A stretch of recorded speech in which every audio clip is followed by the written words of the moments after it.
Welcome to a new edition of the Neon Jazz interview series with world-renowned jazz percussionist Bill Summers. We caught up with him on June 21st, 2021 to talk about the Make Music Day in Dunbar Park, part of the International Voyage of the Drum World Jazz Festival, also in conjunction with the UNESCO Creative City of Music that's taking place here in Kansas City. This veteran musician has spent more than 30 years tracing the rhythmic links between Africa, the Caribbean, and the Americas. In the 1970s, he was experimenting with ancient flutes when Herbie Hancock hired him for his legendary fusion group, the Headhunters. He's a fighter for what is right, he loves what he does, and he has a great story. Enjoy. Hey, Bill, thanks for taking a minute out for Neon Jazz. Thank you for having me. You bet, man, and welcome to Kansas City. Thank you. Do you know Anita Dixon? Absolutely, I do. Anita's I'm sitting over here with her drinking coffee, talking about Babalu. You're in fine company. She is the torchbearer of Kansas City jazz, so that's the person you need to be around. Yeah, I'm here with. Yeah, we're having a great time here. Cool, man. This is quite a magnanimous event to be here for. I think after the year that we've lived on this planet, the fact that we're celebrating music and making music and welcoming esteemed individuals like you to town is quite a magnificent leap. I mean, what's your take on the year we've lived and coming here and being a part of an event where we make music? You know, we needed 3 or 4 weeks for me to talk about that, but yeah, to abridge it or abbreviate it, it had, for me, I was hit by Hurricane Katrina. I live in New Orleans. They call it a tragedy. You know what I'm saying? And in my life, I've learned not to process what God, hands me. Whatever the situation, like with Hurricane Katrina, I'm not going to get hit twice, and that's what I tell people. Let's not get hit twice. If you're faced with a tragedy like Katrina, I looked at it as God saying, "I want you on vacation." Okay, instead of it being like, "Hey, woe was me," there's a reason for it. And what was your question again? Could you repeat that? Really, just kind of the idea of the year that we've lived through. What's it mean? Yeah, the Corona thing. Yeah. Well, and to make music. Yeah. Yeah. Well, I associate Corona with okay, God saying, "I want you inside." So you got a lot of work to do. It's not a bad thing. Of course, I actually had Corona. I had the virus. I almost died. I felt like I was dying. And so I rejoice in it, You cannot take a tragedy that happens to you, if it is a tragedy, if you're processing it that way. I think what you need to do is look at it as a positive and work with it instead of against it. So what I did during this last year is I recorded 30 songs and finished my memoirs and wrote another couple of books. Don't get hit twice.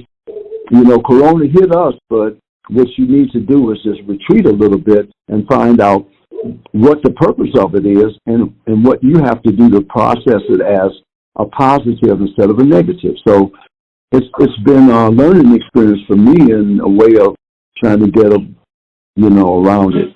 You're from New Orleans, and Kansas City is another cradle of jazz. What does it mean to be here on a day like today to make music and to celebrate what we love? Well, Kansas City is one of the hubs of the wheel. It's very important because so many important musicians come from Kansas City, and we wouldn't have jazz as we know it or music as we know it without Kansas City. So I'm actually just in the neighborhood. New Orleans is a room in my house, and so is Kansas City, and so is Paris or Soweto. It's not that big of a place, the planet. So Kansas City is an important place. That's why I'm here. I want to be a part of it. So the Voyage of the Drum is definitely something that's emblematic of your life. You've been all over the world. You've studied this. This is your life. How do you approach that with an audience like today? How do you infuse that love you have for the instrument for those that come and want to experience it maybe for the first time or in a way that they don't know? Well, it's difficult because it's not an easy task because historically people in America have not respected the drum. You know, you're the last one hired and the first one fired. They're not going to get rid of the bass player or the piano player. They think, well, we don't need the percussionist. We get rid of him or whatever, or her. It's an uphill battle because of the ignorance. And a lot of people don't really understand, in America that is, but in other places like Brazil and Cuba and Trinidad, having a drummer or a hand drummer being a band leader is normal, but here it's not. So that's a challenge. As a musician, as the world of jazz and collectively artists return to events like what you're here in Kansas City for, how do you believe musicians are going to emerge stronger from what we've gone through? Well, number one, you know, when this pandemic hit, especially like in a place like New Orleans, you know, where music is really functional in an everyday part of life, where you see a second line band coming up the street, 300 people, and there's no advertisement for it. It just happens, you know, they plan it, but you never know it's coming. So there was a couple of things that happened. Number one, don't get hit by things. You can't. So for me, it was go into the studio, and the first thing that I did, I produced a couple of concerts with people from other countries and other cities, and we all played together, but we did it via the internet. And I did two things. I did two concerts. They're called Bill Summers Faith Concerts. So this was a concert where I played with musicians in Brazil and in LA and in New Orleans, and we all played together, but we were not in the same room to contaminate one another. So the challenge not then was, how do we continue to do the music that we love under these conditions? So that was part of the challenge, and that's what I did. I didn't miss a beat. I mean, okay, there's no gigs. Oh yeah, there are gigs. So what I started to do was recording sessions. People send me their tracks electronically, and then I bring the track up on my program, and I multi-track my percussion parts to that person, and then I send them back via WeTransfer or Hightail or whatever, and they can process my parts without me being in the studio with them. So you just have to work around situations, and we've done okay as the musicians survived. And there was a thing called the CARES Act. You know about that? Yes. Okay, so a lot of musicians were given money. A lot of people who were actually, if you were an independent contractor and you were unemployed as a result of COVID-19, you were protected under the CARES Act. So you were people were given $600 a week for about a year. And in fact, they were making more money doing that than on their regular jobs. So there was some cushion, you know, that we were given to survive. Although I had to fight for my money, I actually applied for unemployment and was protected under the CARES Act, but I had to go to court to get the money.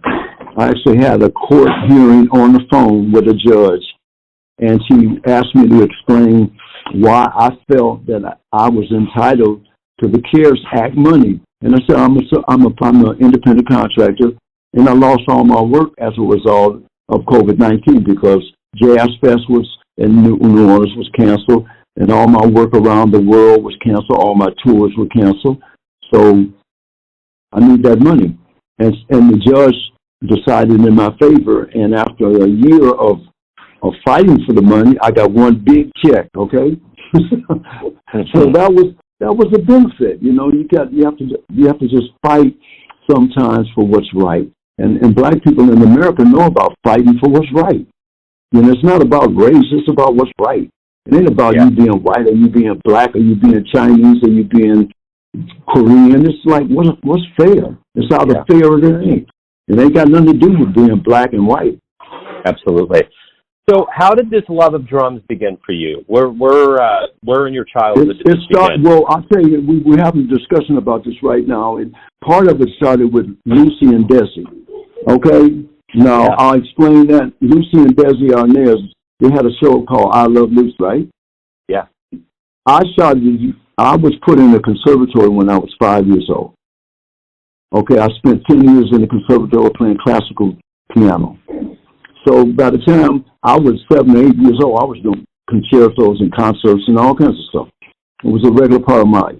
And I would watch this I Love Lucy show on TV, and they had some music in the beginning that I knew something was in there that had something to do with me. I didn't know what it was, but I could hear it. And Ricky would come in and say, Baba Lou, Baba Lou. Now, most people in America, white and black, know that word from watching I Love Lucy. But for me, it was like, well, what is he saying? What does that mean? It has some kind of call to me.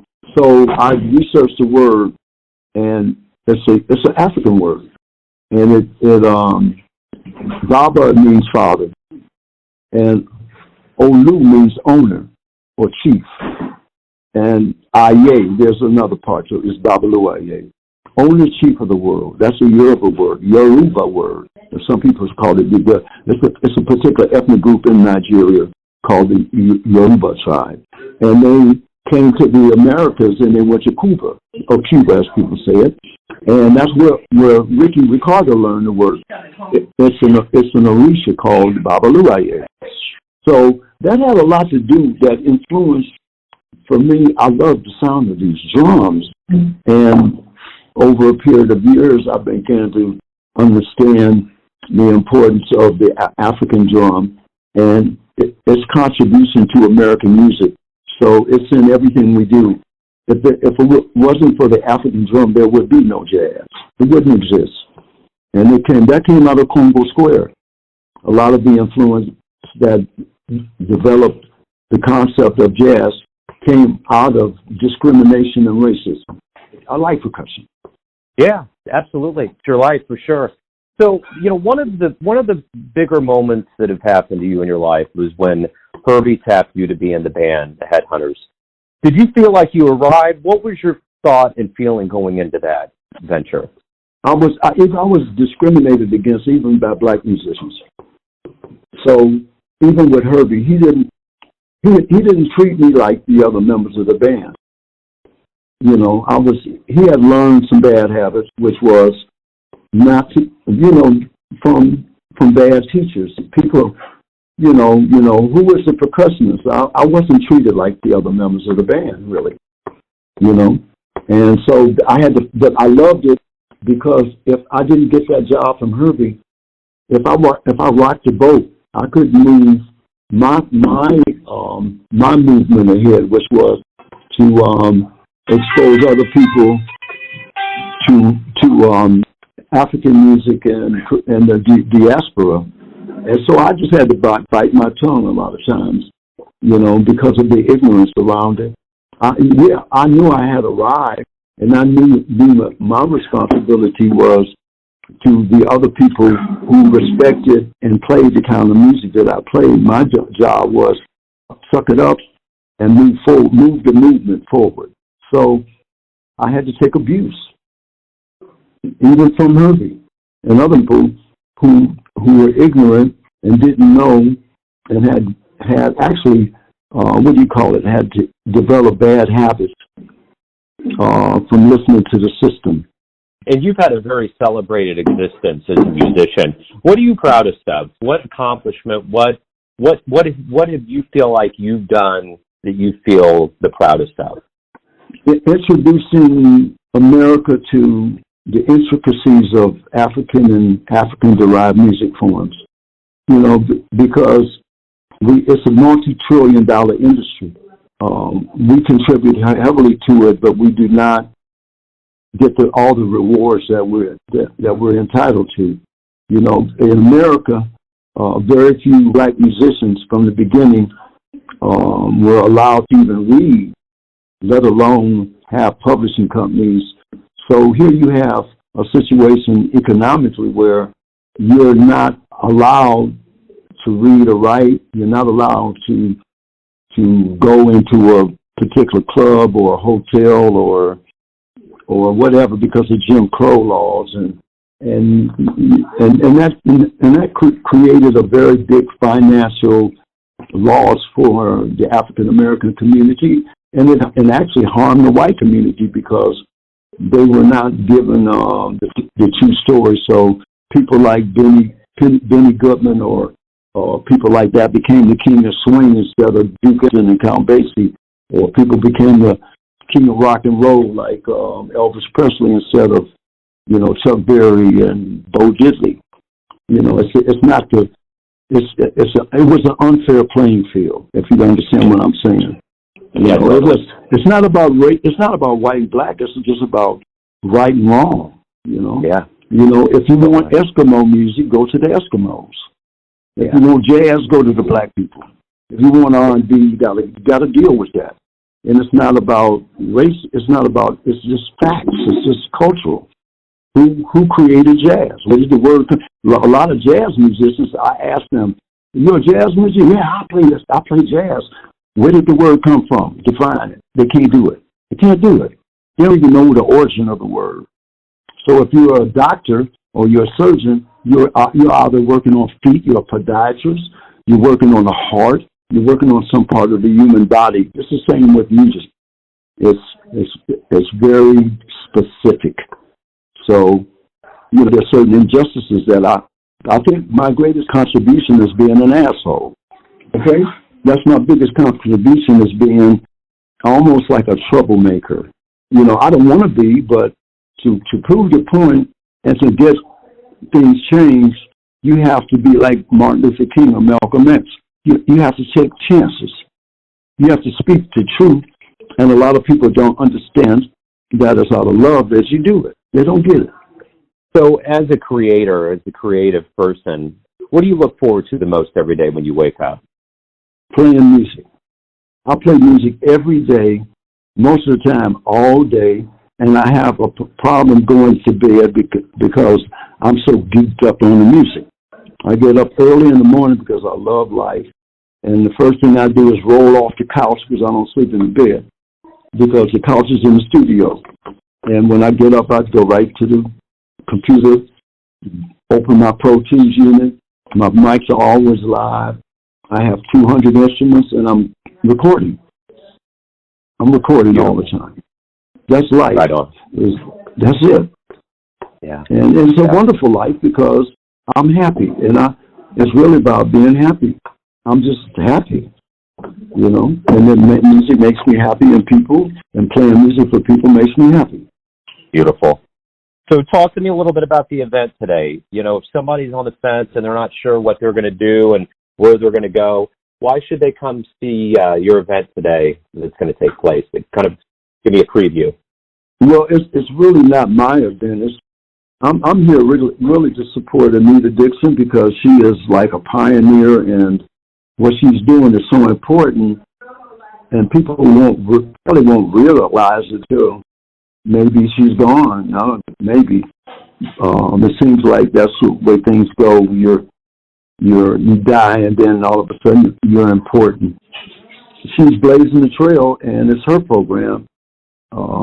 Basically, I'm here to support her and her efforts, along with Bird Fleming.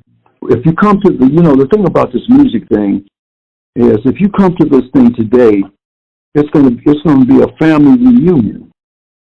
You know, we're going to play music, but it's about the music of the world. And today I was observing some of the things she put into motion, which is like 20 or 30 different nations around the planet are actually round the clock. You can go on the internet and see people from Japan and China and Brazil that are part of her program. That's unheard of. You know what I'm saying? Yeah. So if you come today, it's not about politics. and it's not about religion, and it's not about your own agenda. It's about having fun. So if you come, you're going to be educated, and you're going to have a whole lot of fun. So I emphasize fun and being educated. Yeah, you know, you can have fun and be educated at the same time. Basically, beautiful. I think that you're going to get all this music, which is going to be a potpourri of things. It's going to be jazz. It's going to be Afro-Cuban or Cuban. It's going to be Brazilian. It's going to be Japanese. It's going to be all kinds of musicians there, and they're the best musicians in Kansas City. So, beautiful. That's worth going to. And I think it's free. That's a big drawing card right there. Yeah, it sure is. So, Bill, my final question to you is this. Everyone has a perception of who they think you are, your family, your friends, your large fan base, but you're living your life. Who do you think you are? I just think I'm a citizen of the universe. I'm not an American citizen. I'm not a French citizen. I'm not a German citizen. I'm not an African citizen. I'm a person of the universe. I'm a universalite. And Africa is a room in my house, and Cuba is a room in my house, and Italy is a room in my house, and France and Soweto. We're one family. Unfortunately, we have some rooms in the house to clean up. And we have some mending to do and some educating to do. Ignorance is our biggest enemy. The stupidity is okay because you can't help a person that's stupid, because ignorance, like I was telling a friend today, even we talked about ignorance, it's you've ignored something. Let's look at the root word. You've ignored something, and you can get a reprieve from ignorance, but not stupidity. Yeah. So, it's just a thing where, I just want to hopefully help mend some of the ills of the world and try to put an end to racism and injustice and global warming and anything that's going to destroy this place that we live in. That's it. Beautiful. I'm happy with playing music for y'all, and that's it.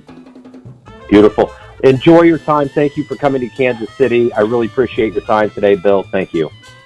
Thank you very much. Thank you for having me. And people out there, learn how to treat each other better. Thanks for listening and tuning in to another Neon Jazz interview, where we give you a bit of insight into the finest players in Africa, Kansas City, and spots all over the world, giving fans all that jazz. And thanks to Bill for his time, music, and story. If you want to hear more interviews, go to Famous Interviews with Joe Domino in the iTunes Store. Visit neonjazz at youtube.com, and for everything Neon Jazz all the time, go to the neonjazz.blogspot.com. Until next time, enjoy the jazz, my friends.